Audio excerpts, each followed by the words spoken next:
The committee will reconvene. A quorum being present will come to order following our recess.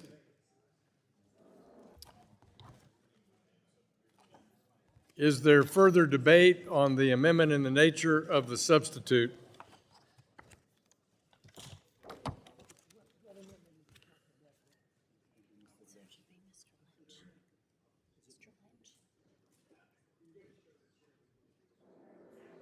Gentleman from Massachusetts.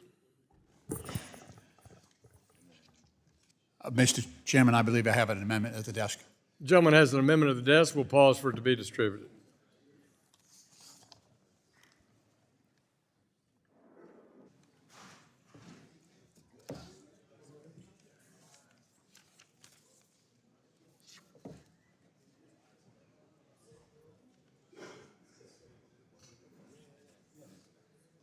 Thank you very much.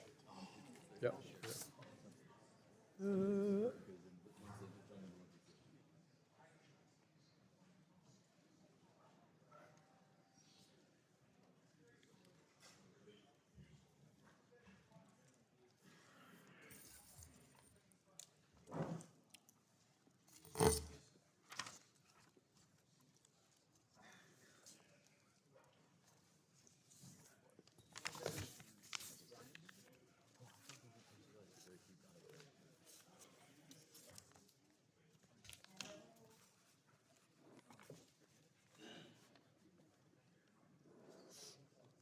Gentleman from Oklahoma. Mr. Chairman, can I reserve a point of order on something? Point of order is reserved. The clerk will report. An amendment to the amendment in the nature of a substitute to the committee print offered by Mr. Lynch of Massachusetts, designated as G17. This is his second amendment. Without objection, this amendment is considered read, and the gentleman from Massachusetts is recognized for 5 minutes to discuss his amendment. Thank you, Mr. Chairman. To begin, I would ask unanimous consent to offer an article by Mr. Yaffe, Bellany, Goldstein, and Lipton of the New York Times entitled, "Trump Offers Private Dinner to Top 220 Investors in His Meme Coin." The offer, which caused President Trump's meme coin to surge in price, was his family's latest effort to profit from cryptocurrencies. Without objection. Thank you, Mr. Chairman. This amendment would require the Financial Stability Oversight Council and the Treasury's Office of Financial Research to conduct a study and issue a report on the effects of President Trump's ownership of a crypto company on competition and financial stability. While the first version of Trump in his first administration calls crypto a scam, things have changed dramatically since he and his family went into the crypto business. There are clear conflicts of interest between President Trump's personal crypto venture, World Liberty Financial, and his push for crypto-friendly laws and regulations. In his very first weeks in office, President Trump issued an executive order to form a crypto stockpile, which would immediately and directly benefit World Liberty and the crypto industry. Then, after Trump loyalists took control of the SEC, he ordered them to drop almost every single lawsuit against some of the worst offenders in the crypto industry. This includes Crypto.com, Ripple, Kraken, Gemini, Binance, Coinbase, Robinhood, and Uniswap, which have a proven history of irresponsible, illegal, and predatory practices. Under the newly confirmed chair, Atkins, who has advised in the past a number of crypto firms, he's right out of the industry, the SEC will likely to continue in this direction. Last week, banking regulators rescinded previously issued guidance to banks and financial institutions that urged them to exercise caution in crypto activities and accepting custody of cryptocurrencies. That's because of the risk and volatility. That same week, President Trump offered a private dinner at his golf club, followed by a tour of the White House for the top 220 investors of his meme coin. And a few weeks ago, the Justice Department announced it is disbanding the National Cryptocurrency Enforcement Team, which has been charged with combating fraud in illicit finance. As reported by an extensive investigation from the New York Times, and I quote, World Liberty Financial has eviscerated the boundary between private enterprise and government policy in ways without precedent in modern American history. Close quote. Never in U.S. history has a sitting president so blatantly violated ethics laws and openly pushed an agenda for his own financial gain. This committee cannot continue to be blind to these obvious conflicts of interest and violations of law and the inevitable consequences they will have on our financial stability. The nature of crypto itself would allow foreign leaders to bribe the president. I mean, that's exactly what's happening in the investors on this meme coin. They're receiving favorable treatment because they're increasing the value of Mr. Trump's holdings. This is exactly what the Financial Services Committee should be looking at. It's exactly what the SEC should be looking at and our other regulators. So this amendment would provide relief to the FSOC and also the Office of Financial Research to actually dig into this and to provide information to Congress that would allow this Congress or the next Congress to investigate Mr. Trump's activities. That's what we should be doing right now. This is blatantly illegal. We've never seen a president do anything like this before.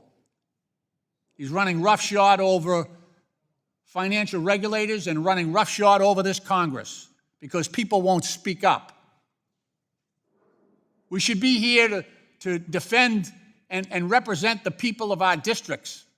This is totally against their interest. It's against democracy. It's shameful, and it should not be allowed to stand. So I ask members to vote in favor of this amendment, and I yield back. Gentleman yields back. Is there further debate? Is the gentleman from Oklahoma withdraw his point of order? I seek to withdraw my point of order, Mr. I thank the gentleman. Is there further debate on this amendment? I move to strike the last word. The gentleman from California is recognized for 5 minutes. Thank you, Mr. Chairman. I move to strike the last word. You're recognized. I certainly want to thank Mr. Lynch for offering this important amendment, which would bring much-needed transparency, accountability, and public trust in the midst of the Trump administration's constitutional crisis.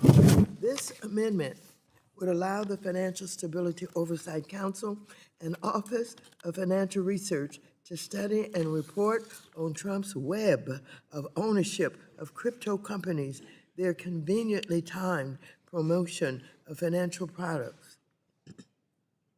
potential market manipulation, and more. In an illegal and unprecedented move, Trump is also attempting to seize control of our independent economic federal agencies. This means that all of the agencies that once issued rules separately from the political influence of the White House must now have their rules reviewed by the Office of the President. Those of us on this side of the aisle understand that independent agencies are meant to serve and carry out the best interests of the American people, not the president and his billionaire insiders. This amendment would also allow FSOC to evaluate whether the president's overreach could harm competition and financial stability. Without this amendment, there could be a revolving door of corruption where Trump-backed enterprises have a hand in writing rules before they were ever seen by the public and can then also make changes to their businesses based on the rules they know before anyone else. Without this amendment, other serious crypto firms will be put at great disadvantage to Trump's own companies. Mr. Chairman and members, this is very serious, and I cannot help but believe that you, Chairman Hill, and others understand exactly what we're trying to do. And I know that you have plans. I know that you're carrying out whatever it was in Project 2025, and maybe exactly what Trump wants. But at some point in time, I do believe that those of you who understand the conflict of interest and what is going on here will speak up. I wish it was now. I wish it was at this moment where Mr. Lynch is offering you the opportunity to support an amendment that would bring transparency and block some of the moves that have been made by this President of the United States, basically ignoring the agencies that would be responsible for ensuring that these kind of actions cannot take place. And so, even if you can't do it now, I expect that at some time, whether or not it's your constituents who will encourage you, or whether or not you will no longer have the fear of the president, no longer you will be intimidated, no longer you will be worried that he's going to primary you. You're just going to do the right thing. And so, I am very disappointed. I am disgusted. I'm all of that as I look at what is happening to this country, and I look at what is happening with a president who has literally taken the opportunity to use the presidency in ways that nobody ever dreamed it would be used, to basically say, I can do anything that I want, and even try and get the Supreme Court to give him immunity. And I don't even think that that immunity that has been given to him by the Supreme Court is drafted in such a way that it goes beyond his official duties. Raising money with crypto and getting rich and supporting his friends in crypto is not his official duties. And I hope that whatever happened in the Supreme Court will not protect him, and that all of you will understand that as your constituents watch what is going on, they expect you to save them from this kind of exploitation and criminal activity. I yield back the balance of my time. Gentlewoman yields back. Is there further debate? Yes, Mr. Chairman. Mr. Sherman, you're recognized to strike the last word. I rise in favor of this amendment. Our society's being pulled apart, and our trust in institutions is going to be critical in the years to come, in the months to come. And nothing undermines trust in America than the possibility that those in official office will somehow benefit personally in a way that is not disclosed. That is why each of us at this time is completing our personal financial disclosure statements. God forbid any of us gets a $200 or $300 gift that is not disclosed to all of our constituents.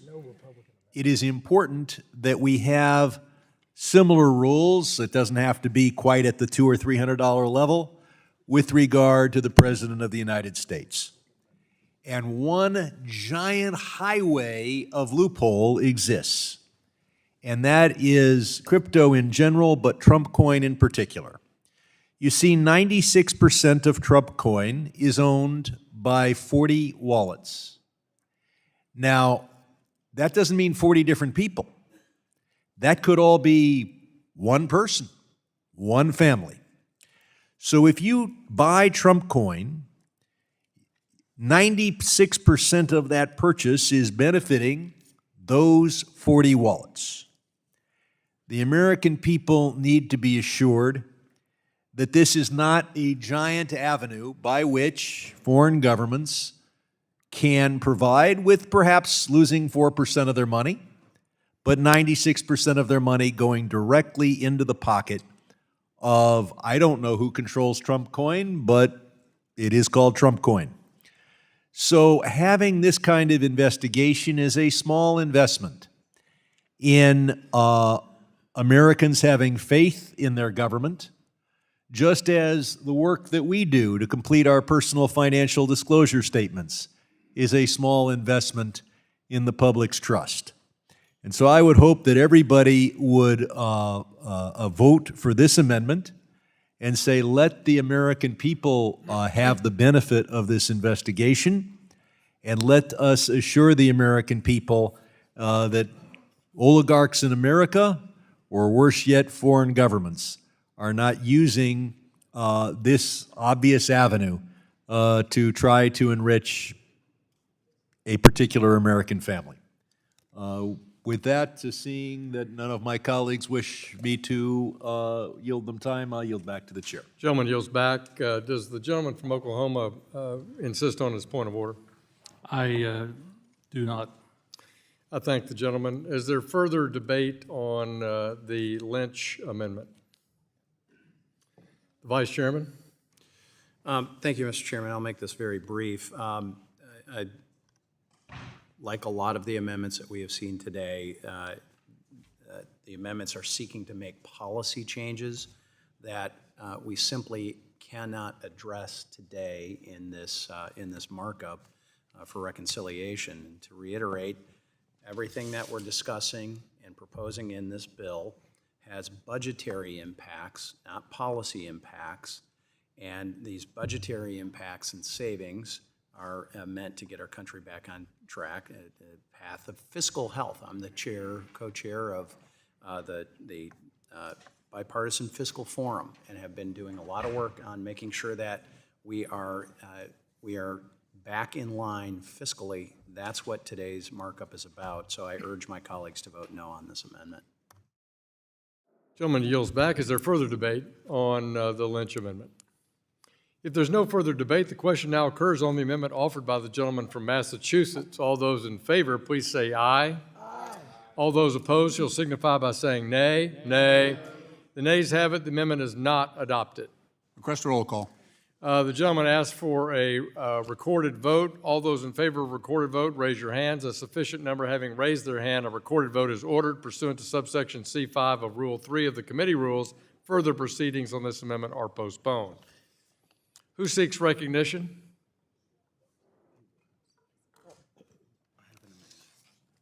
Ranking member? I have an amendment at the desk. Ranking member has an amendment at the desk. We'll pause for it to be distributed.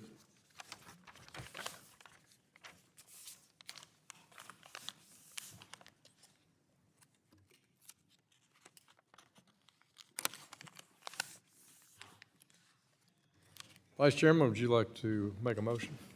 I would like to reserve a point of order. Gentleman from Michigan reserves a point of order on the Waters Amendment.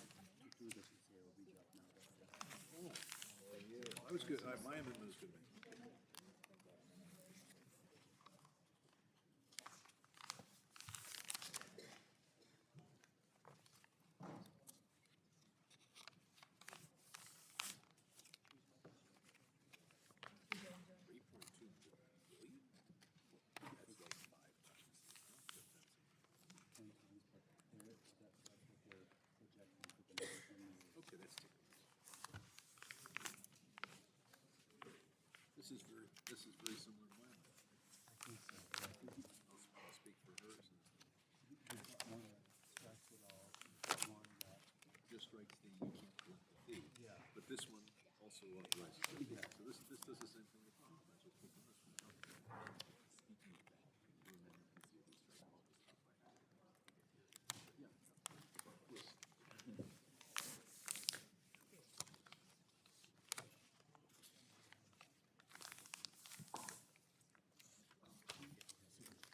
Clerk will report the amendment. An amendment to the amendment in the nature of a substitute to the committee print offered by Mrs. Waters of California, designated as 50002_08. This is her sixth amendment. Without objection, the amendment will be considered as read. Well,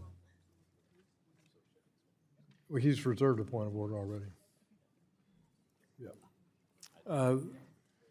Committee, the amendment will be considered as read, and now we turn to the ranking member for 5 minutes to describe her amendment.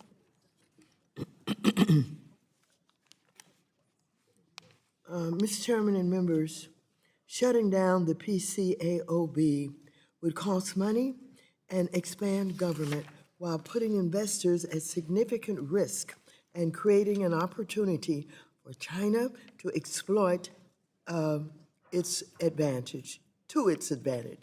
The PCAOB is responsible for inspecting audit firms in 50 countries around the world, including China, Every Republican and Democratic member of this committee must understand that if we shut down the PCAOB and transfer its authorities to the SEC, we're shutting down our regulators' access to China-based auditors.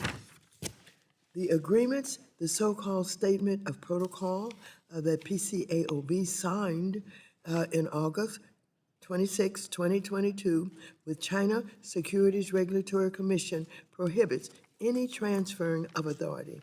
This means the SEC cannot go and inspect in China, period.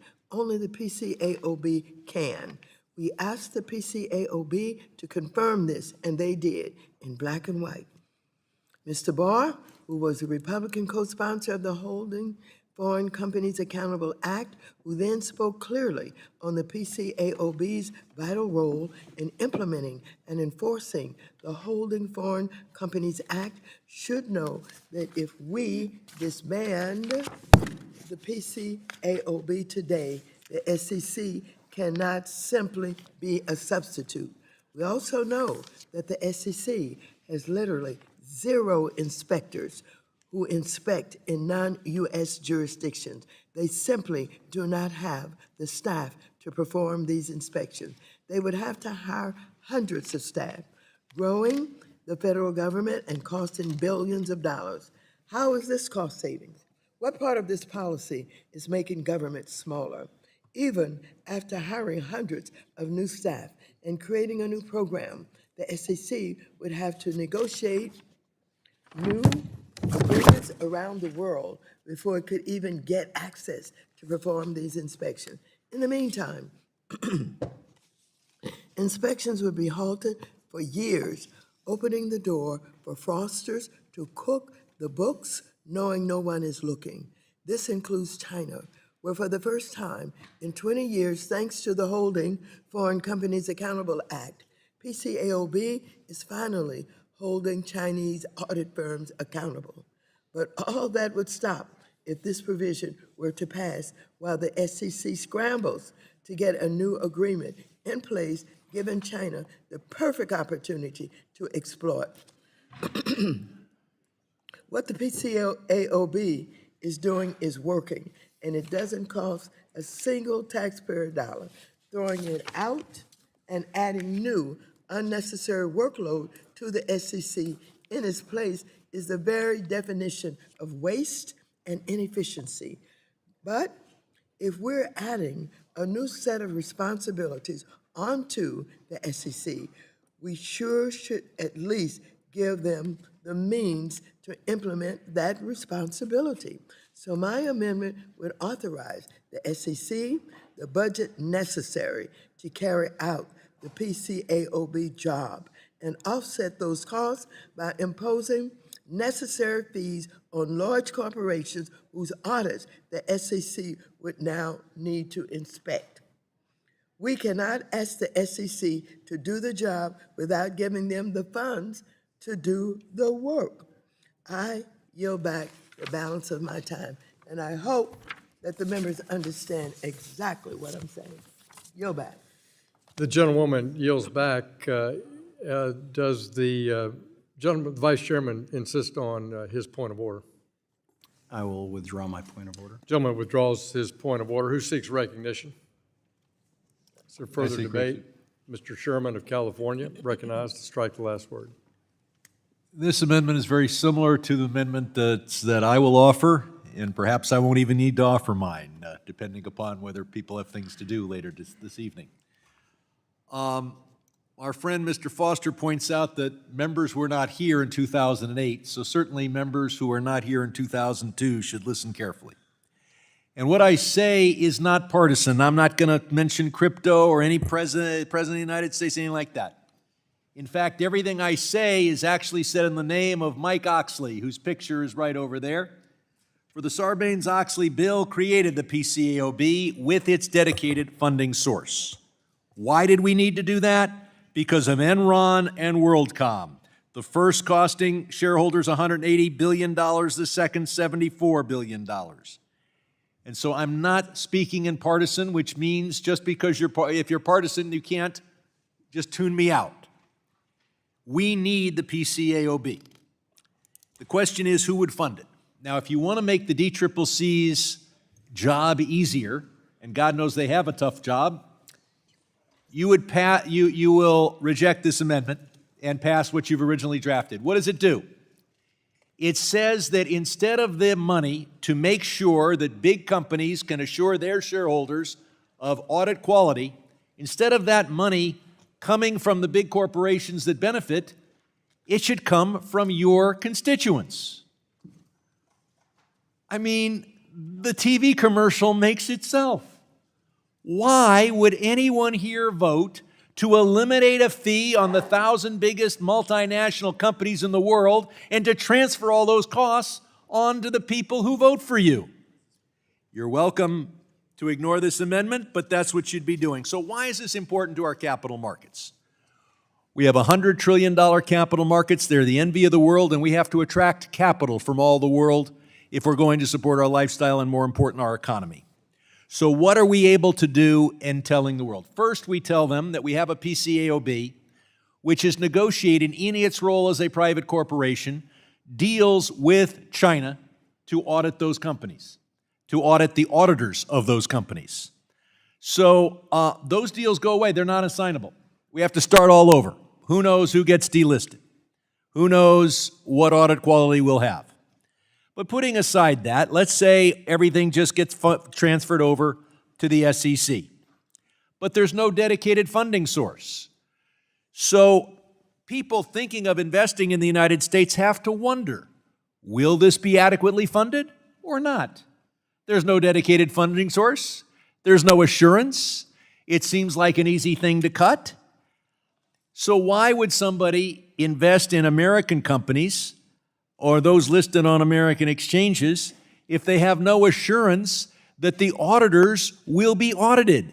And they know full well that's necessary because they all lived through WorldCom. They all lived through Enron.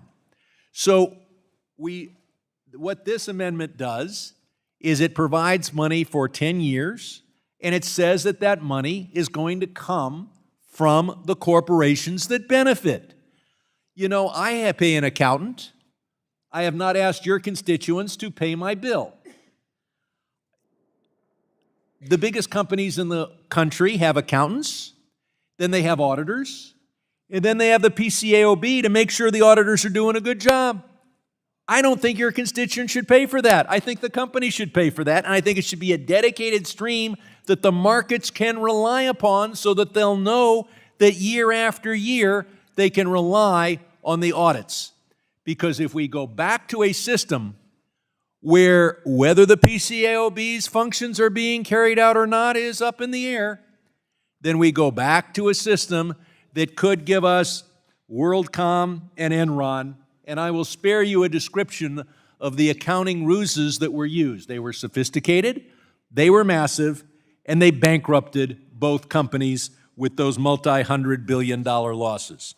So there are plenty of reasons to do things on a partisan basis here in Congress, but eliminating a dedicated funding stream to make sure that the auditors are audited doesn't seem like a good idea.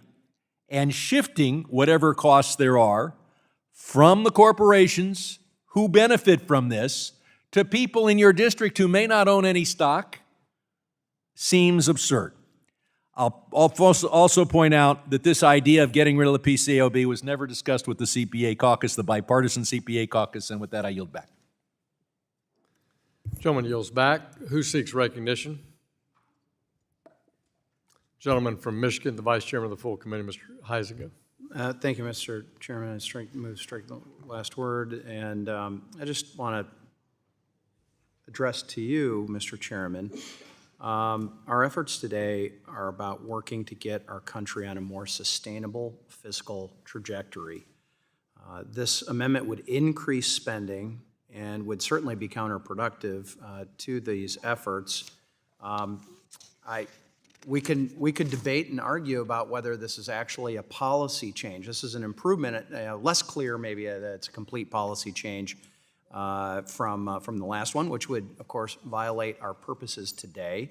But, Mr. Chairman, we are in almost $37 trillion in debt, and we have to look at realistic ways to bring down spending, and the underlying committee print does exactly that.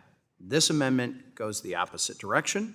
It actually would undo those savings and increase spending, and so for that reason, I oppose this amendment and urge all my colleagues to vote no. Mr. Chairman? Gentleman yields back. Is there Mr. further Chairman? debate? Mr. Chairman? Yeah. Mr. Lynch? Yeah. I appreciate the concern about the debt, but let's be real. This whole exercise of reconciliation is to allow this tax cut to add $4 trillion more. So after you're done, it won't be 37, it'll be 41 at least, probably 42. So this whole exercise about, laying off federal employees and cutting Medicaid, Medicare is a farce. And as far as a method of, lowering the debt, because you're going to turn around. This happened before. You did this before with the first time we did these tax cuts. So you're making all these cuts. There's not enough of them anyway to even justify what you're talking about. And then you're going to pile another $4 trillion on the American people. So come on. Let's be serious about this. That is a ridiculous statement that you're concerned about the debt, because you're going to add to it. You know you are. You're all going to vote for it. So all this happy talk about, you're concerned about the debt. You're not concerned about the debt. You're afraid of the president. And you won't oppose him. And you're going to damage the financial strength of this country by piling another $4 trillion in debt. And while you're doing it, you're going after some of the most vulnerable people in our society with your cuts. It's never been an American tradition to punch down at the most vulnerable people in our society. And yet here we have the Republican Party in the House and the Senate with a Republican president, and they're punching down by cutting the benefits and health care for wounded veterans all over this country. Wounded veterans, and you're cutting 80,000 employees from the VA. You know what's going to happen is the waits are going to be longer and longer for medical care for those veterans. We have a backlog right now of 250,000 cases at the VA. And you're cutting our ability. And veterans' benefits are special, right?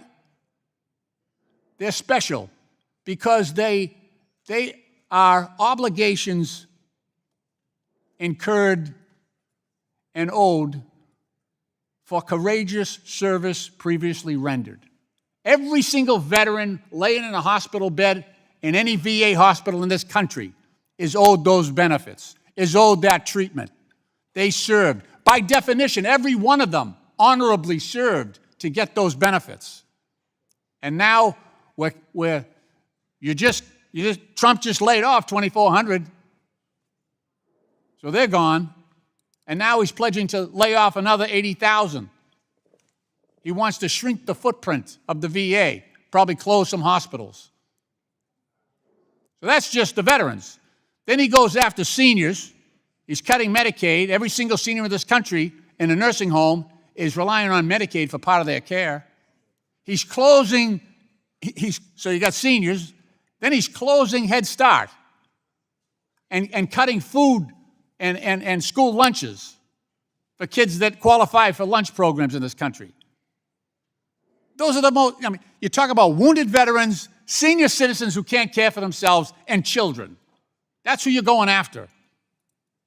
It's despicable. It's obscene, and all for the purpose of this tax cut. Adding $4 billion to the national debt that you say you're worried about. You're not worried about it. You weren't worried about it when it went from, 33 to 37 when you did the last tax cut. You're causing some serious damage to our credibility across the globe. People are worried about America now. They're worried about our president. They think he's gone gangster. He's supporting Russia against Ukraine. He wouldn't even call out Russia for starting the war. Said Ukraine started it. He's so sideways, it's not even funny. And yet, he's got enough henchmen around him to say, yes, you're all afraid. You're all afraid of him. Well, we're not afraid. Democrats aren't afraid. And if we get this House back, there'll be hell to pay, believe me. And I long for that day. I long for that day. I yield back. Gentleman's time has expired. Is there additional debate? There's no further debate. Green The from question- Texas, Mr. Chairman. Mr. Green is recognized to strike the last word. Thank you. I strike the last word, and I yield to Mr. Sherman. Thank you. I want to respond to what Mr. Huizinga said. I'm not going to speak in my own voice. I'm going to speak in the voice of Mike Oxley, who voted for every Republican tax cut and would have voted for this one too. And I'm not going to talk about Democratic and Republican fiscal objectives. I was here to co-sponsor Sarbanes-Oxley, which provided the mechanism we have to have auditors audited. And Mr. Huizinga, you have it completely wrong when you say the effect of on the deficit. Because right now, the PCAOB audits 200 audit firms. It does 750,000 hours of inspection with 900 individual audits. Its average inspector has 22 years of experience. Those people don't come cheap. And Republicans are not proposing to cut that in any way. The work goes on. So who's going to pay for it? Under the present system, as created by Mr. Oxley, it's paid for by a special fee on big corporations.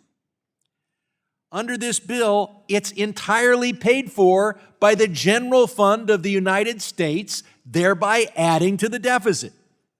Now, if you imagine that they'll do a little bit less work, which of course would endanger our capital markets, then it might be a little less money. But right now, the cost to the general fund is zero. The cost to American taxpayers is zero. The entire cost is borne by the big corporations who pay a fee that is legitimate because it is for their benefit, for the benefit of their investors.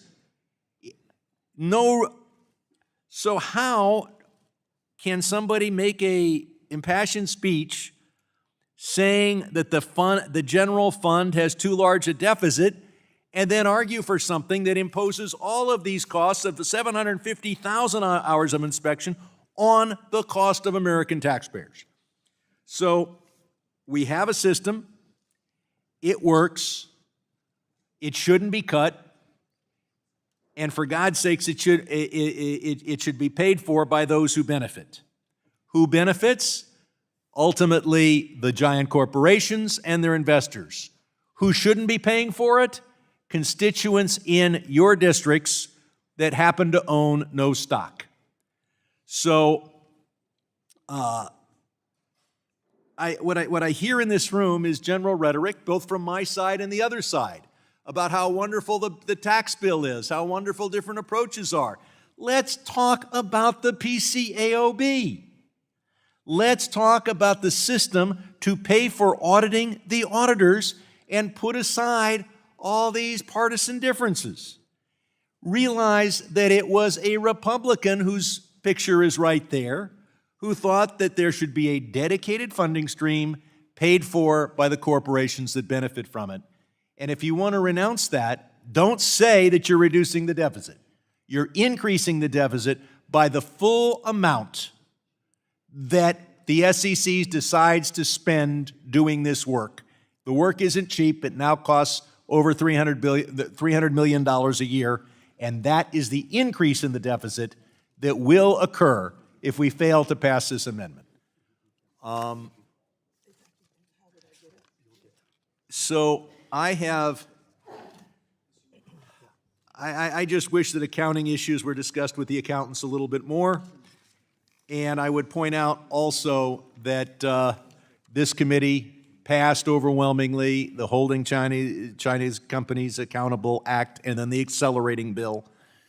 That is working, and this would, and a failure to pass this amendment puts that all in danger. So we can check our brains at the door and just vote on a partisan basis.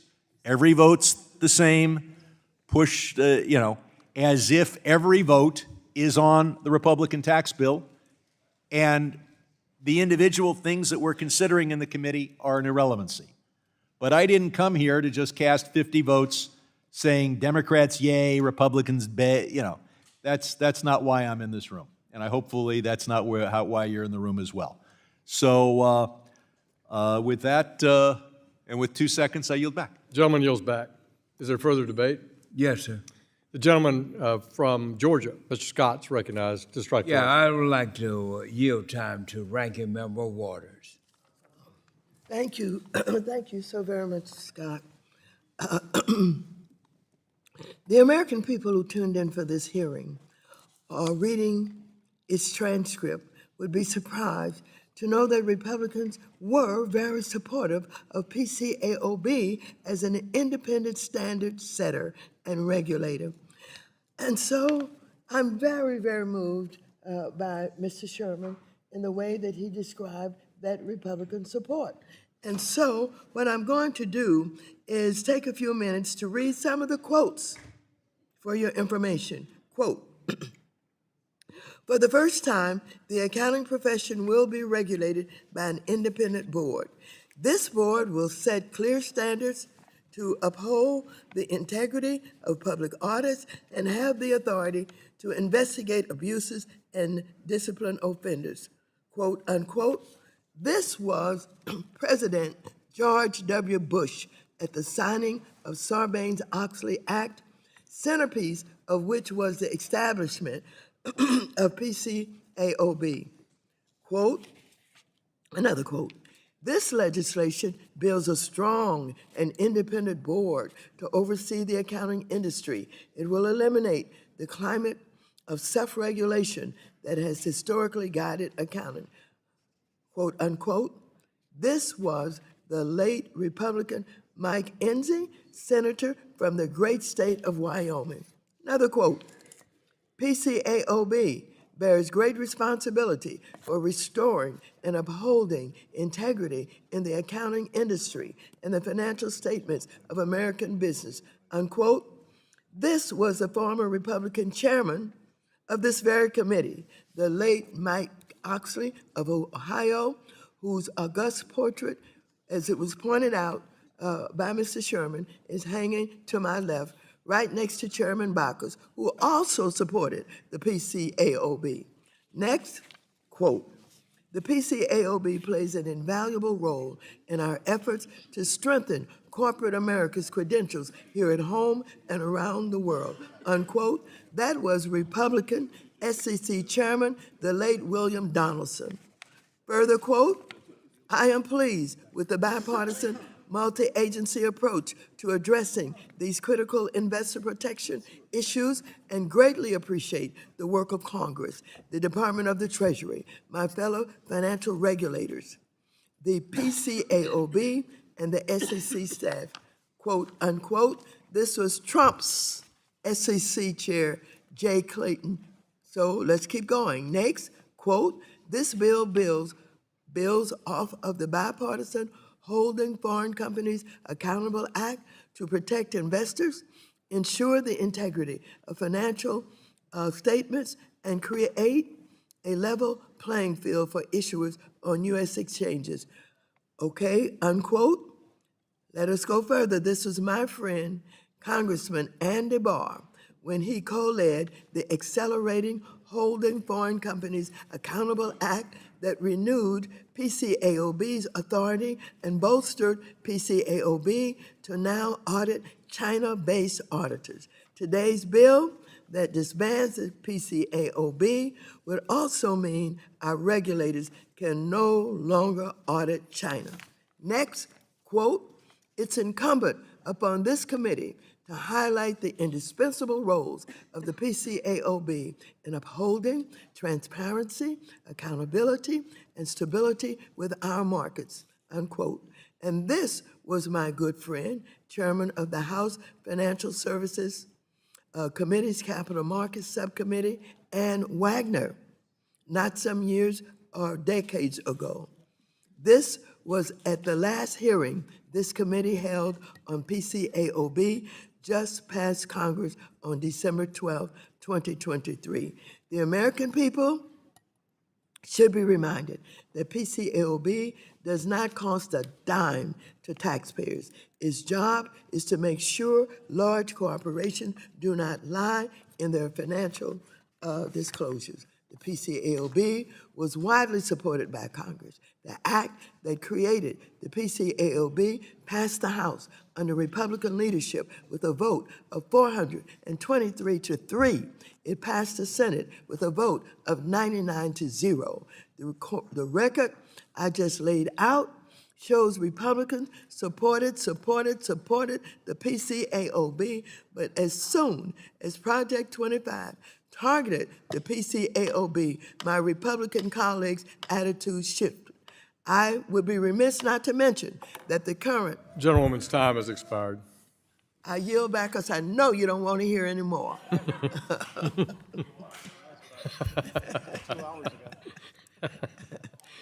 The gentlewoman does yield back. Is there further debate? Okay. If there's no further debate, the question now occurs on the amendment offered by the gentlewoman from California. Those in favor, please say aye. Aye. All those opposed shall signify by saying nay. Nay. Opinion of the chair, the nays have it. The nays have it. The amendment is not adopted.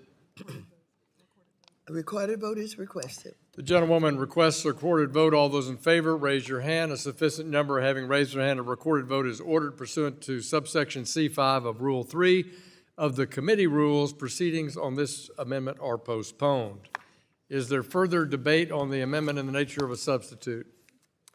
Mr. Sherman.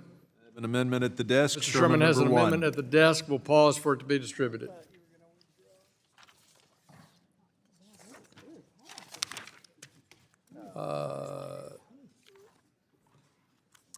Vice Chairman, do you have a motion you'd make? Mr. Chairman, I would like to reserve a point of order, please. The gentleman from Michigan reserves a point of honor. Order. Yeah, what time of day is it? Order on the Sherman amendment. We'll pause for it to be distributed.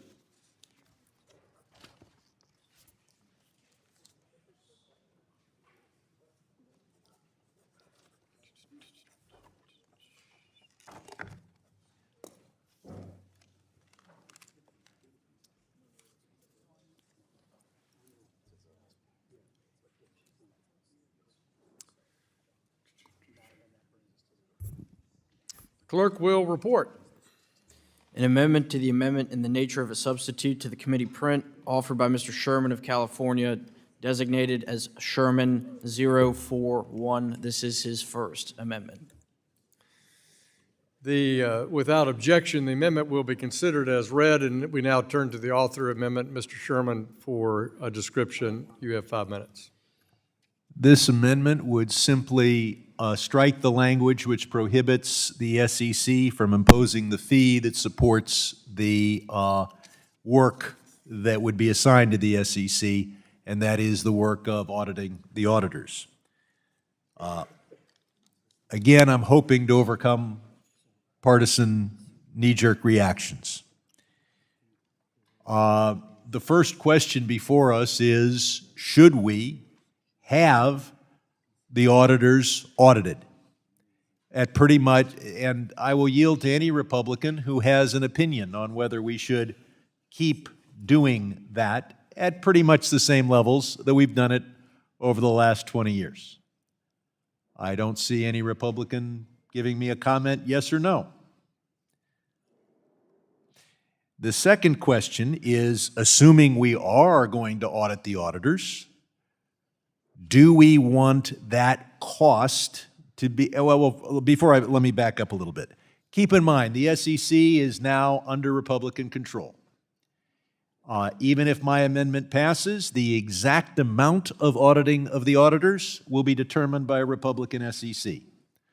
They will not do one more audit than they think is necessary. So, assuming that the SEC is going to be auditing the auditors and assuring audit quality, the next question is, who should pay for that? I'll yield to any Republican who has an opinion on whether that should be paid for by fee on the corporations or should be paid for by the general fund. I'll point out that apparently no Republican wants me to yield to them. So what we have is a circumstance where nobody wants to engage. It is beyond question that we need audit quality. It is not seriously argued that we need less audit quality or less assurance of audit quality than we have now. There is a proposal that Democrats seem to be going along with to say that that oversight of audit quality should be done by the SEC rather than the PCAOB. So the only question is, who's going to pay for it? And is it going to have a dedicated funding stream? And I can't find anybody who wants me to yield time to address either of those issues. Stonewalling might work in this room, and you have the votes to pass whatever you want. But then you're going to have to go out and defend either why we're going to have less audit quality oversight and why whatever audit quality oversight we have is going to be paid for by taxpayers who may not benefit in the slightest, in that they may not invest in the underlying corporate shares. So you can stonewall here. You can't stonewall at whatever town halls you have. This is not the biggest issue, but it will be a major issue if in the years to come audit quality suffers and we have another Enron or another WorldCom. And so let it be clear, if you vote against this amendment and 2 or 3 years from now a gap in audit quality causes a catastrophic corporate meltdown that doesn't just affect the company involved. Yes, I told you how much money was lost by the investors in WorldCom and Enron. But the market as a whole sold for a lower multiple than it would have. Every company in the country had a harder time raising capital because every investor in the world had to wonder whether they could rely on the financial statements that were issued. And after 20-some years of fighting to get that back, you put it all at risk. You will not comment. I offer to yield. When there is the meltdown, they may replay this tape. And those of you who have no opinion will have to opine then. But we need audit quality insurance, and the corporations ought to pay for it, and you ought to vote for this amendment. Does the gentleman yields back. Does the gentleman from Michigan insist on his point of order? I do not. I will withdraw. Is there further debate? I move to strike the last word. Ranking member strikes the last word. You're recognized. Thank you very much, Mr. Chairman. The PCAOB was widely supported by Congress. The act that created the PCAOB passed the House under Republican leadership with a vote, again, of 423 to 3, and it passed the Senate, again, with a vote of 99 to 0. The record we just laid out shows Republicans supported the PCAOB, but as soon as Project 2025 targeted the PCAOB, my Republican colleagues' attitudes shifted. I would be remiss not to mention that the current chair of the PCAOB, Ms. Erica Williams, is intelligent, strong, and is a true public servant and and, of course, the first black woman to lead the PCAOB. What she accomplished with China is something none of her predecessors were able to achieve. We should be celebrating that success, not dismantling it. And I yield back the balance of my Will the time. gentle lady yield? I yield to the gentleman from California, Mr. Sherman. Gentleman's I'll recognized. just point out, we're fighting in the world to get capital to come to the United States. This bill may not save a single penny in that they may conduct the same level of auditing of the audit work papers at the same cost. In which case, you think, well, nothing's happened. But because you're telling the world that there's no assured system, American capital markets look a little worse. Our ability to attract capital in the world is a little impaired. And you're up against investment opportunities in Europe and Asia. So you don't save a single penny if you're still going to have those 750,000 hours of work done. Second, you're going to have your constituents pay for it instead of the corporations. So the same amount of money may be spent. Your constituents now get to pay for it. There's no assured system. So all American stocks are selling at just a little less of a multiple. And Asian stocks and European stocks have a better chance to compete for world capital. I don't know why you're doing this. It certainly increases the deficit by an amount equal to whatever the SEC decides to spend on auditing the auditors. So Will the gentleman I will yield back to the gentlelady. Well, thank you very much. And I'd like a little colloquy with you. As I recall, the SEC was never funded adequately. Our cop on the block, we were always fighting to try and get proper funding so that they could do their job. So are we sharing with our members here that now that they are now being asked to come up with the funds that are needed to fund another responsibility that is being placed on them? Is that what I'm understanding? Unless the appropriation to the SEC is increased by nearly $400 million, the SEC will either have to not audit the auditors or they'll have to not do something else. And I hate to give political advice to my Republican colleagues, but a few in my party came up with a slogan, and that slogan was defund the police. It did not work for us. I do not recommend it. And I don't recommend it whether you're talking about those who police the streets or the suites. People want to be safe from the corporate meltdown that we saw with Enron and WorldCom. And if you make them less safe, while increasing the deficit by hundreds of millions of dollars, you will have a difficult time defending that. Not that it is my job to give you political advice. So I will yield back to the gentlelady from California. Thank you very much, Mr. Sherman, and I appreciate the work that you have done, the information that you have shared. I appreciate the fact that no one can leave here not understanding what we have laid out about the PCAOB and what is being determined, I guess, by Trump, who seems not to know very much about government, not very much about the SEC or anything else, and who is imposing this huge responsibility on an agency that is not even funded well to do the job that it is constitutionally, I suppose, given the responsibility for. Thank you. Woman yields back. Is there further debate?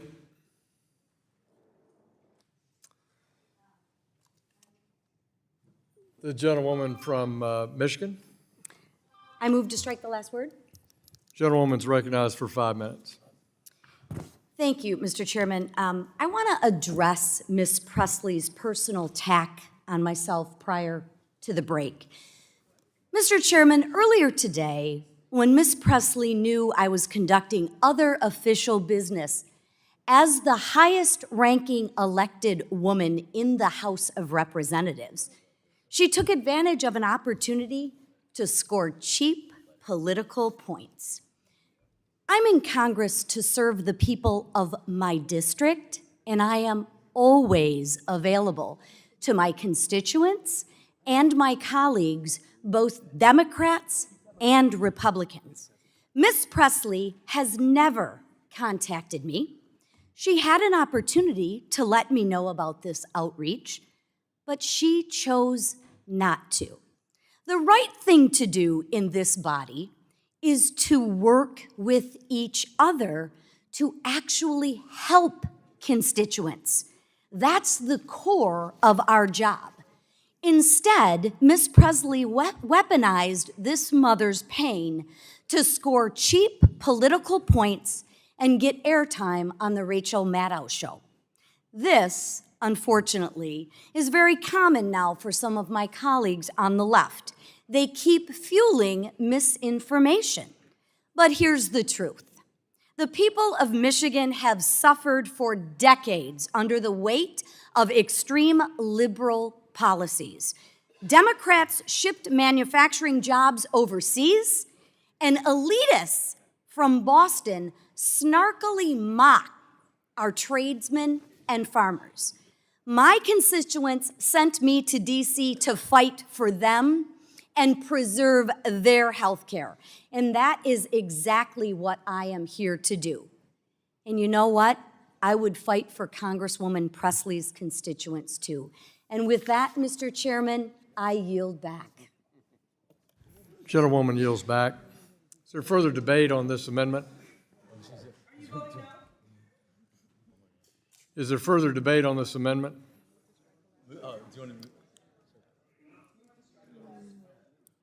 Is there further debate on the amendment? Ms. Presley, move to strike the last word and tell us. Tell her. Gentleman from Michigan is recognized. I'm sorry, Massachusetts, beg your pardon.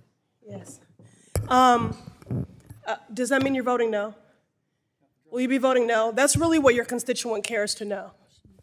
You need to address the chair, Ms. Presley. Mr. Chair, the letter that I shared was from a constituent who contacted me because they felt that they would be met with deafening silence and an unsympathetic audience. Those are the facts. And so if you are concerned, you should be less concerned about what I brought here and more about the content of what that mother, who is a hospice nurse, raising an autistic child, what she said. So don't worry about what happened in here. Listen to what she said. And so, yeah.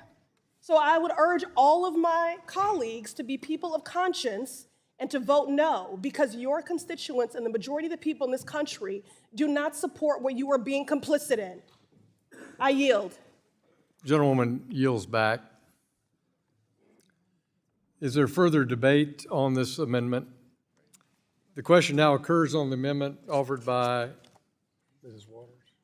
Mr. Sherman. The amendment offered by Mr. Sherman. All those in favor, please say aye. Aye. Any opposed, say nay. Nay. In the opinion of the chair, the nays have it. The amendment is not agreed Request to. a recorded vote. Mr. Sherman moves for a recorded vote. All those in favor of a recorded vote, please raise your hands. A sufficient number of hands having been raised, a recorded vote is so ordered. Pursuant to subsection C5, Rule 3 of the committee rules, further proceedings on the amendment are postponed. Seeing no further amendments, without objection, the previous question on the substitute is ordered and recorded votes on the pending amendments have been postponed. Once those votes are taken, the committee will immediately vote on the adoption of the amendment in the nature of a substitute, and then we will consider the question to transmit the measure. We will recess briefly so the clerk can prepare the votes. We will reconvene at 7:45. The committee stands in recess.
The committee will reconvene.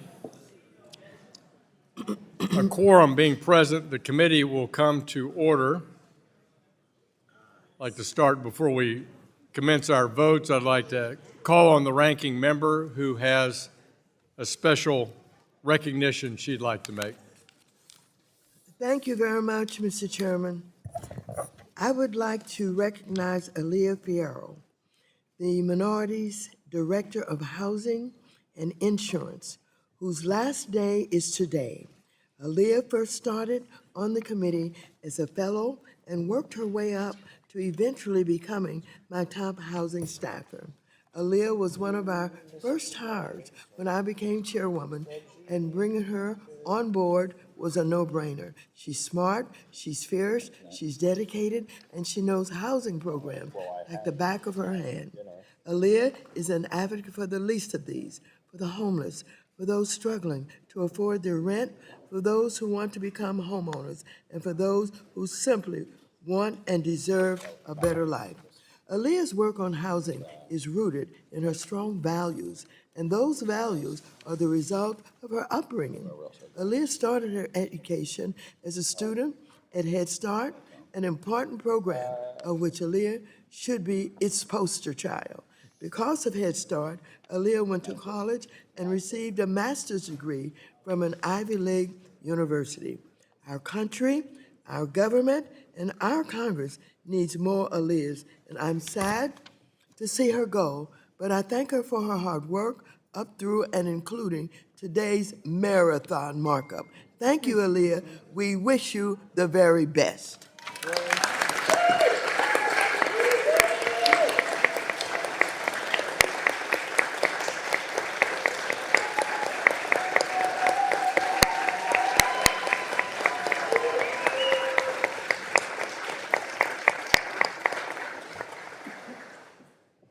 Aaliyah, let me add on behalf of the majority, our thanks for your service to the People's House and for the collaboration over the years, and wish you the very, very best for your career ahead. The committee will now take the postponed votes on the pending amendments to the amendment in the nature of a substitute to the committee print. Members will vote electronically. The question is on the amendment offered by the gentlewoman from California, Ms. Waters. And the code on that, clerk, is EHVS amendment. EHVS amendment. The clerk will open the vote.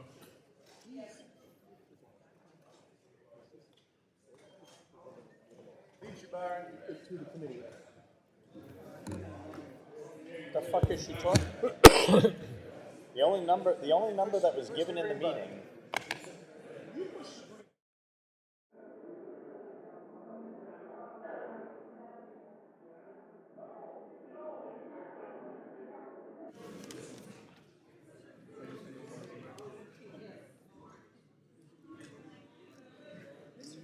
Richie, how's your device working there, pard?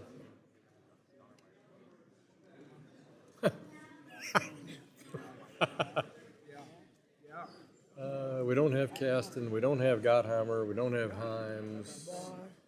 Monica De La Cruz, don't have hers. Is there any member who hasn't voted or wants to change their vote? The clerk will close the vote. Clerk will report. Mr. Chairman, on this vote, the ayes are 21 and the nays are 28. A majority having voted against the amendment is not agreed to. The question is on the amendment offered by the gentlewoman from California, Mrs. Waters, HCRA. The clerk will open the vote.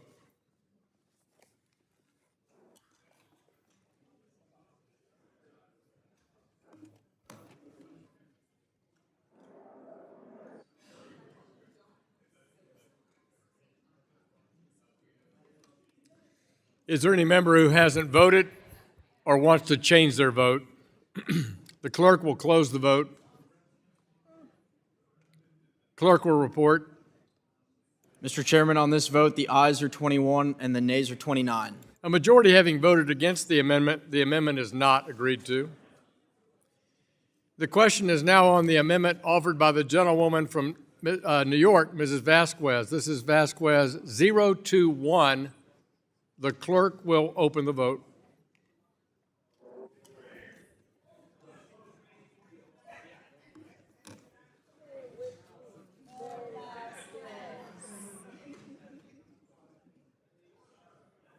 What's happening?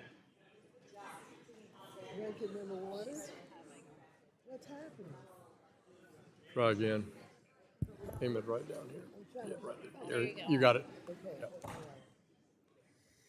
Is there any member who hasn't voted or wants to change their vote? Clerk will close the vote. Clerk will report. Mr. Chairman, on this vote, the ayes are 21 and the nays are 29. Majority having voted against the amendment is not agreed to. Questions now on the amendment offered by the gentleman from Texas, Mr. Green. This is 029. Clerk will open the vote.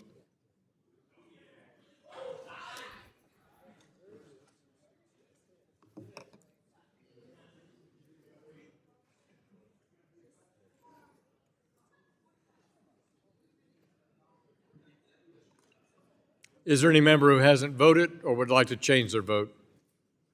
Clerk will close the vote. Clerk will report. Mr. Chairman, on this vote, the ayes are 21 and the nays are 29.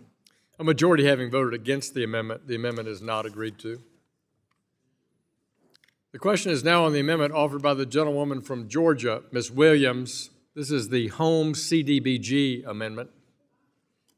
Clerk will open the vote.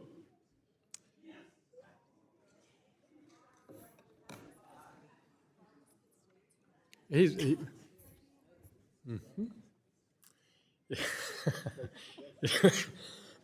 there any member who hasn't voted or would like to change their vote? The clerk will close the vote. The clerk will report. Mr. Chairman, on this vote, the ayes are 21 and the nays are 30. A majority having voted against the amendment is not agreed to. The question is now on the amendment offered by the gentleman from California, Mr. Liccardo. This is 014. The clerk will open the vote.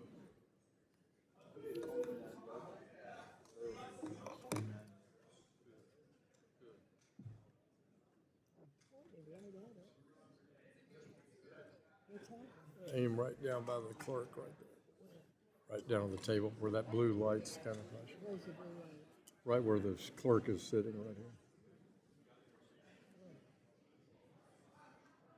I'm trying to get it. For some reason it's not. Let's see what's Check. happening. See. I got it on.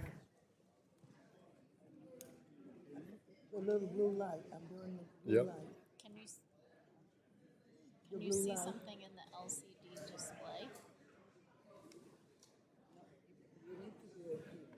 On my phone? Check that one, Ed. Check her device. There we go. Okay. Is there any member who hasn't voted, wants to change their vote? Clerk will close the vote.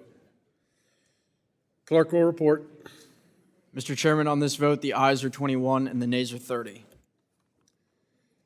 A majority having voted against the amendment is not agreed to. Questions now on the amendment offered by the gentlewoman from Colorado.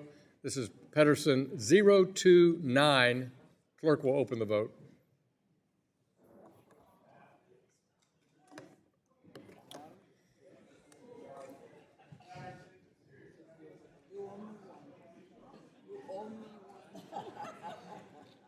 All right. Is there any member who hasn't voted or wants to change their vote?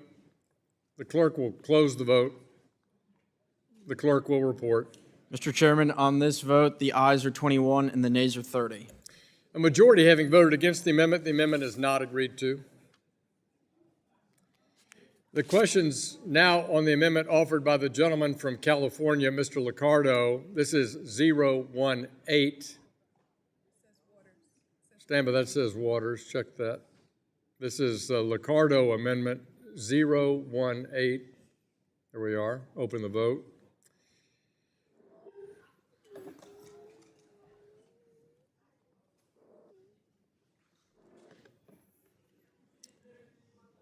Here we go. Stand by.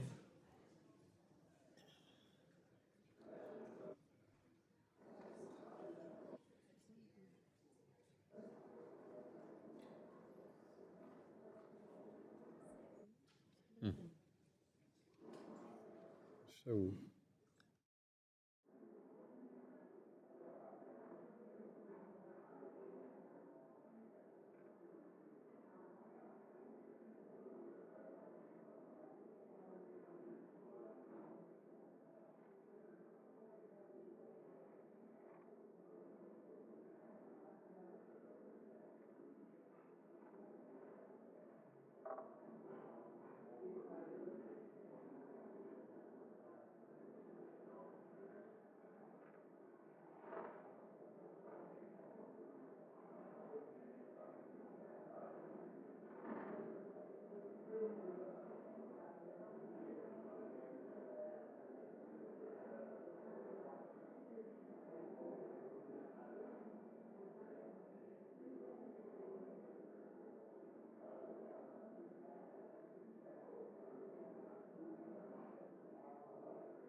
is there any member who hasn't voted and wants to change their vote? Clerk will close the vote.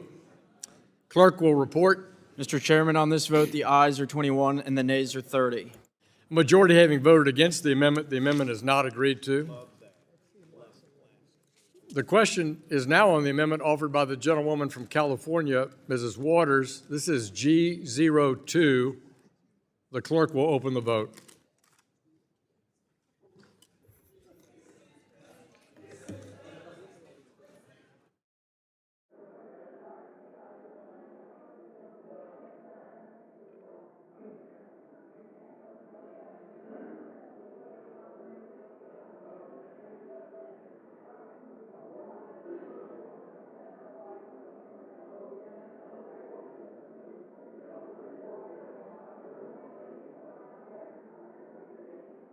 Is there any member who hasn't voted or wishes to change their vote?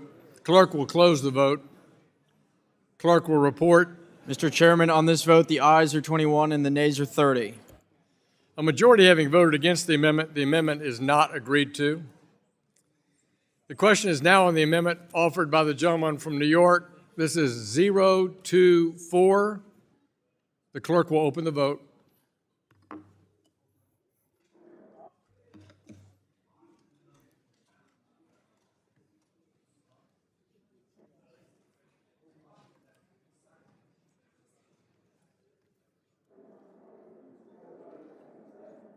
I think I'm not, something must be slipping.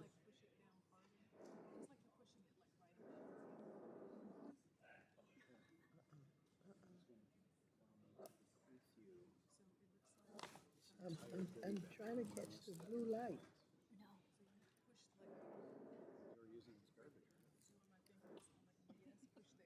Right there?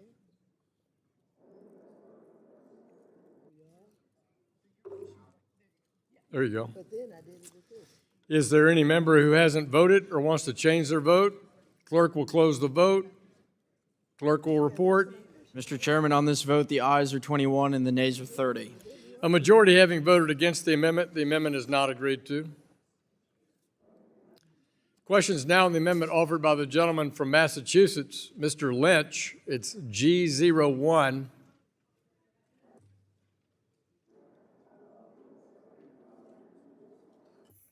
Clerk will open the vote.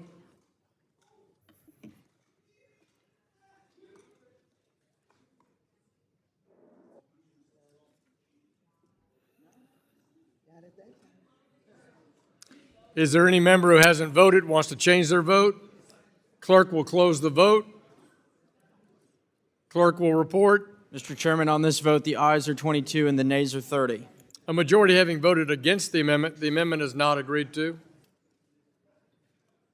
Question now is on the amendment offered by the gentleman from Illinois, Dr. Foster. This is Foster 027. Clerk will open the vote.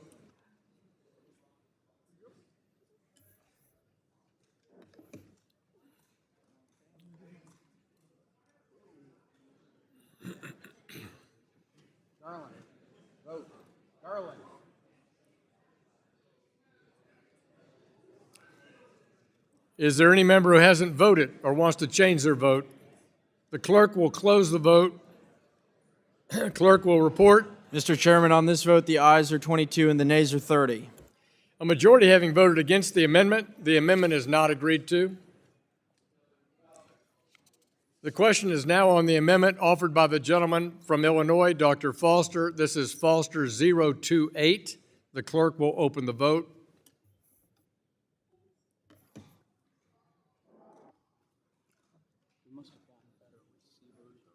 They did, yeah.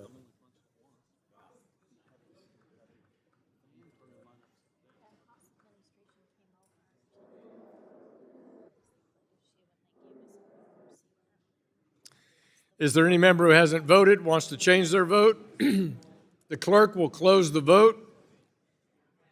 The clerk will report. Mr. Chairman, on this vote, the ayes are 22 and the nays are 30. A majority having voted against the amendment is not agreed to. The question is now on the amendment offered by the gentleman from Illinois, Dr. Foster. This is Foster 029. The clerk will open the vote.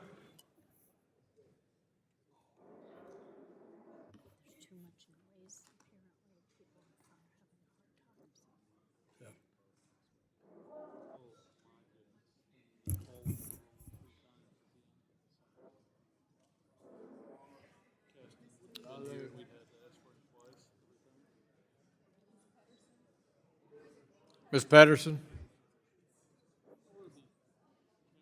Could I ask everybody to try to keep your voices down so the clerk and the transcription can be recorded? Thank you so much. Is there any member who hasn't voted or wants to change their vote?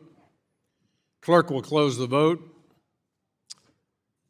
Clerk will report. Mr. Chairman, on this vote, the ayes are 22 and the nays are 30. A majority having voted against the amendment is not agreed to. Question is now on the amendment offered by the gentleman from California, Mr. Liccardo. This is 013. Clerk will open the vote.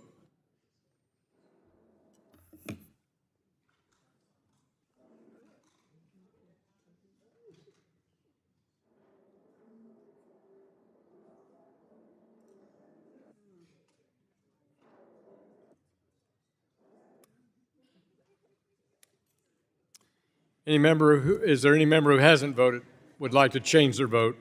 Clerk will close the vote. Clerk will report. Mr. Chairman, on this vote, the ayes are 22 and the nays are 30. Majority having voted against the amendment is not agreed to. Question is now on the amendment offered by the gentleman from Connecticut, Mr. Himes. This is G10. Clerk will open the vote.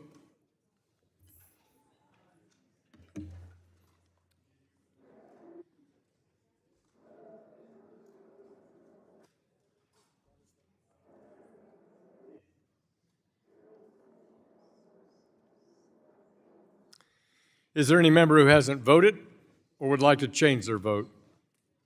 Clerk will close the vote. Clerk will report. Mr. Chairman, on this vote, the ayes are 22 and the nays are 30. A majority having voted against the amendment is not agreed to.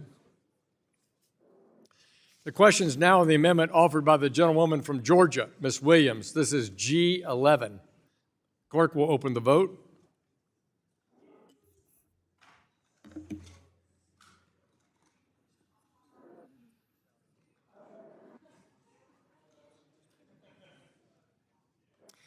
Is there any member who hasn't voted or would like to change their vote? Clerk will close the vote. Clerk will report. Mr. Chairman, on this vote, the ayes are 22 and the nays are 30. A majority having voted against the amendment is not agreed to. The question is now on the amendment offered by the gentlewoman from Oregon, Ms. Bynum. This is G04. Clerk will open the vote.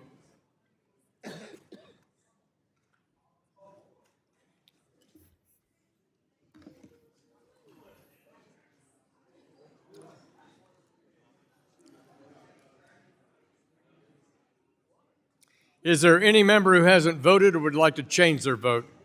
Clerk will close the vote. Clerk will report. Mr. Chairman, on this vote, the ayes are 22 and the nays are 30.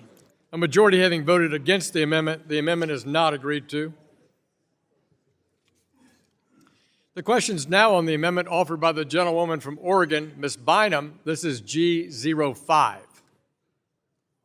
Clerk will open the vote.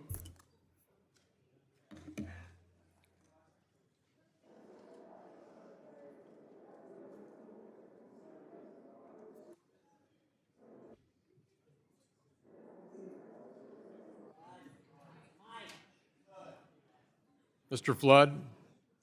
Is there any member who hasn't voted or would like to change their vote? Clerk will close the vote. Clerk will report.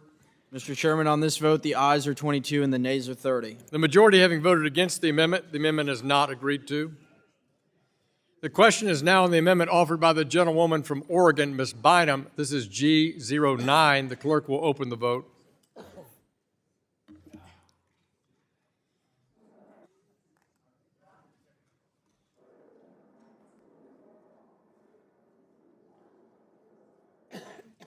Mr. Green? Yep. Is there any member who hasn't voted or would like to change their vote? Clerk will close the vote. Clerk will report. Mr. Chairman, on this vote, the ayes are 22 and the nays are 30. A majority having voted against the amendment is not agreed to. Question is now on the amendment offered by the gentlewoman from Massachusetts, Ms. Presley. This is G07. Clerk will open the vote.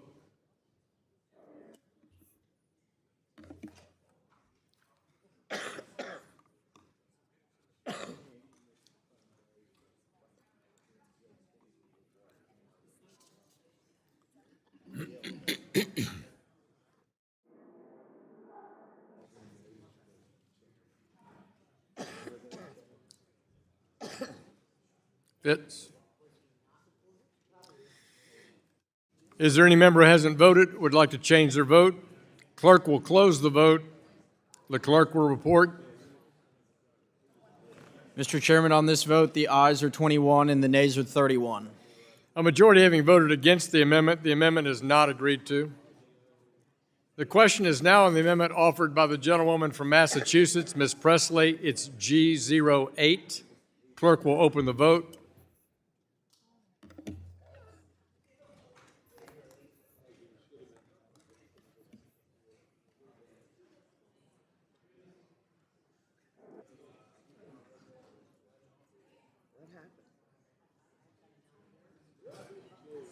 There you go.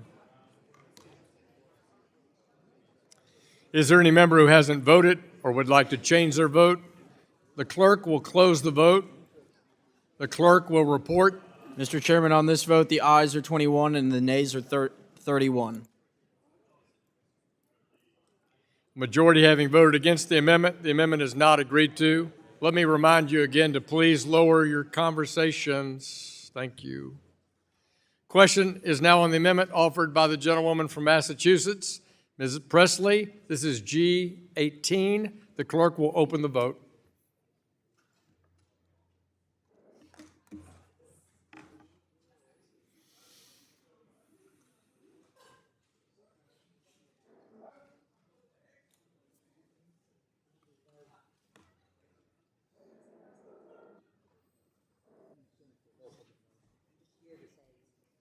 Is there any member who hasn't voted or would like to change their vote? The clerk will close the vote. The clerk will report. Mr. Chairman, on this vote, the ayes are 22 and the nays are 30. A majority having voted against the amendment is not agreed to.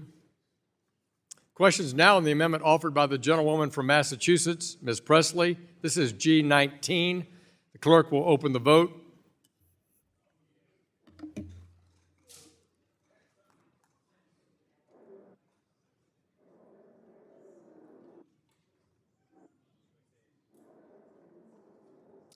Is there any member who hasn't voted or would like to change their vote? Clerk will close the vote. Clerk will report. Mr. Chairman, on this vote, the ayes are 22 and the nays are 30. A majority having voted against the amendment is not agreed to. The question is now on the amendment offered by the gentlewoman from California, Mrs. Waters. This is L01. The clerk will open the vote.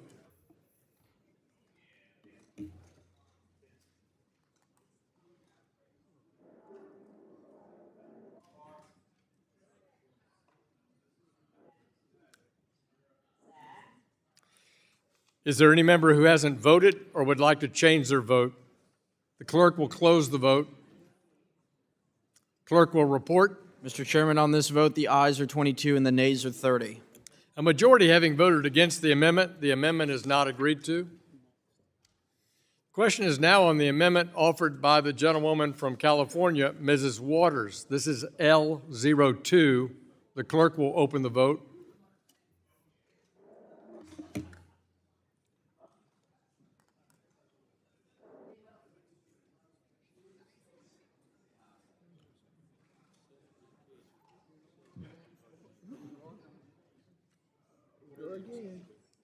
There you go.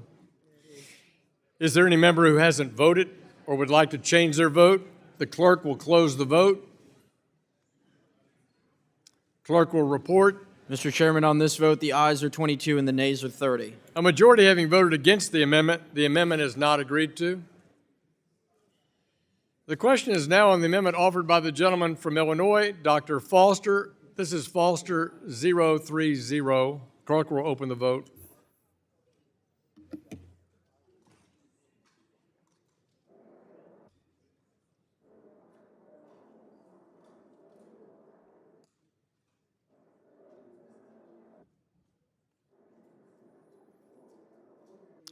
Is there any member who hasn't voted or would like to change their vote? The clerk will close the vote. The clerk will report. Mr. Chairman, on this vote, the ayes are 22 and the nays are 30. A majority having voted against the amendment is not agreed to. The question is now on the amendment offered by the gentleman from California, Mr. Vargas, G16. The clerk may open the vote.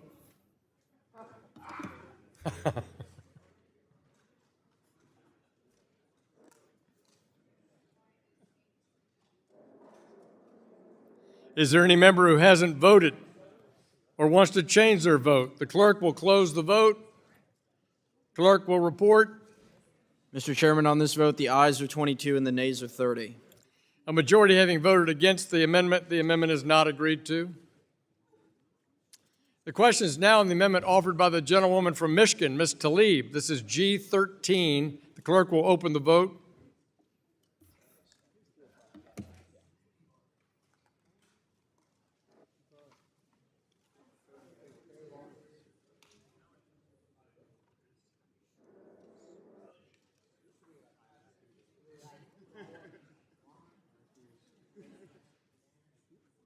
Is there any member who hasn't voted or would like to change their vote?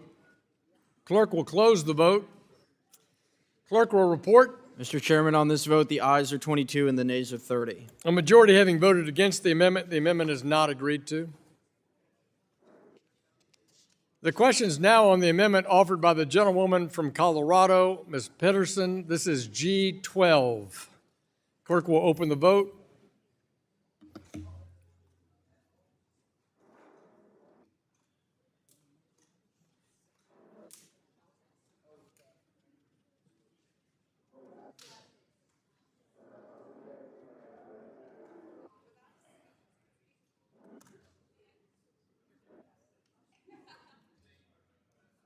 Is there any member who hasn't voted or would like to change their vote? The clerk will close the vote. The clerk will report. Mr. Chairman, on this vote, the ayes are 22 and the nays are 30. A majority having voted against the amendment is not agreed to. The question is now on the amendment offered by the gentleman from California, Mr. Liccardo. This is G15. The clerk will open the vote.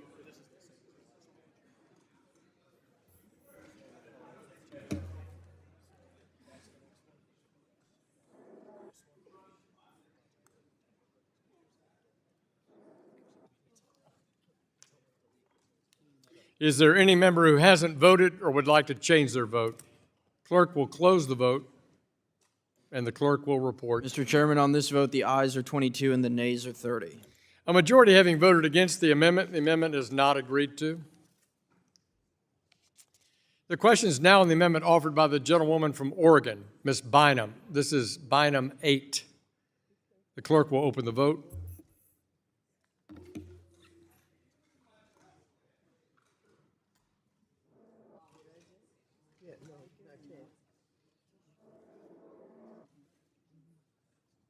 Is there any member who hasn't voted or would like to change their vote?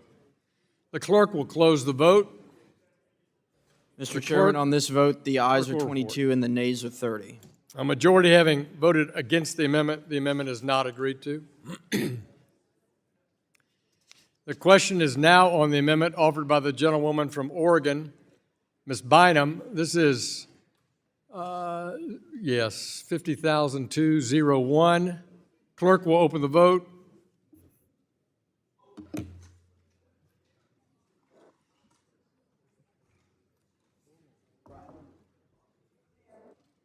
Is there any member who hasn't voted or would like to change their vote? Clerk will close the vote. Clerk will report. Mr. Chairman, on this vote, the ayes are 22 and the nays are 30. A majority having voted against the amendment is not agreed to. The question is now on the amendment offered by the gentleman from Massachusetts, Mr. Lynch, G17. The clerk will open the vote.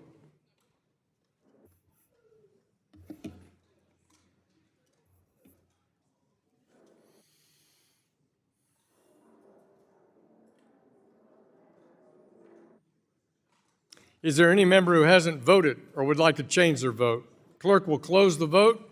The clerk will report. Mr. Chairman, on this vote, the ayes are 22 and the nays are 30. A majority having voted against the amendment is not agreed to. The question is now on the amendment offered by the gentlewoman from California, Mrs. Waters. This is Waters 08. Clerk will open the vote.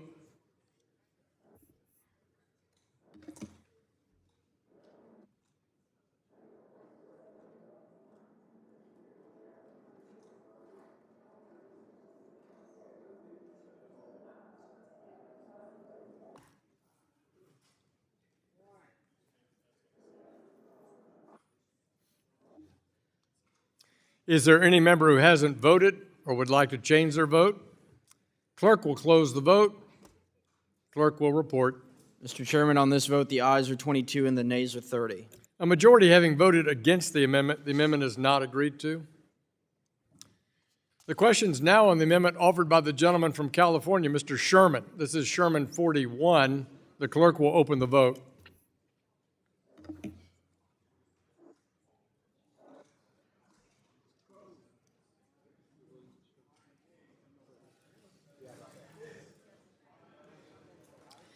Is there any member who hasn't voted or would like to change their vote?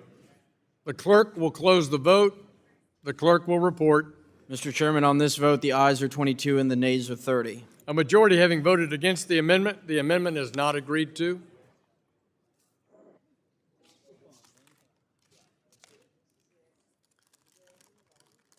The question now occurs on the adoption of the amendment in the nature of a substitute to the committee print.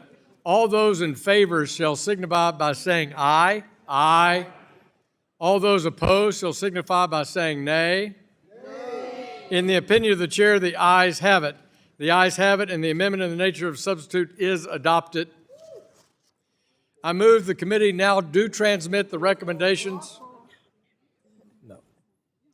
I move now the committee do transmit the recommendations of this committee and all appropriate accompanying material, including minority, additional, supplemental, or dissenting views to the House Committee on the Budget in order to comply with the reconciliation directive included in Section 2001 of the concurrent resolution on the budget for fiscal year 2025, H-Con Res 14, and consistent with Section 310 of the Congressional Budget and Impoundment Control Act of 1974. Those in favor shall signify by saying aye. Aye. All those opposed shall signify by saying nay. Nay. In the opinion of the chair, the ayes have it. Recorded vote requested. For what purpose does the gentlewoman from California seek recognition? Request a recorded vote. A recorded vote is requested. All those in favor of a recorded vote, raise your hand. A sufficient number having raised their hand, a recorded vote is so ordered. We will now take that recorded vote on the motion to transmit the recommendation of this committee and all appropriate accompanying material, including minority, additional, supplemental, or dissenting views to the House Committee on the Budget in order to comply with the reconciliation directive included in Section 2001 of the concurrent resolution on the budget for fiscal year 2025, H-Con Res 14, and consistent with the Section 310 of the Congressional Budget and Impoundment Control Act of 1974. Members will vote electronically. The clerk will open the vote.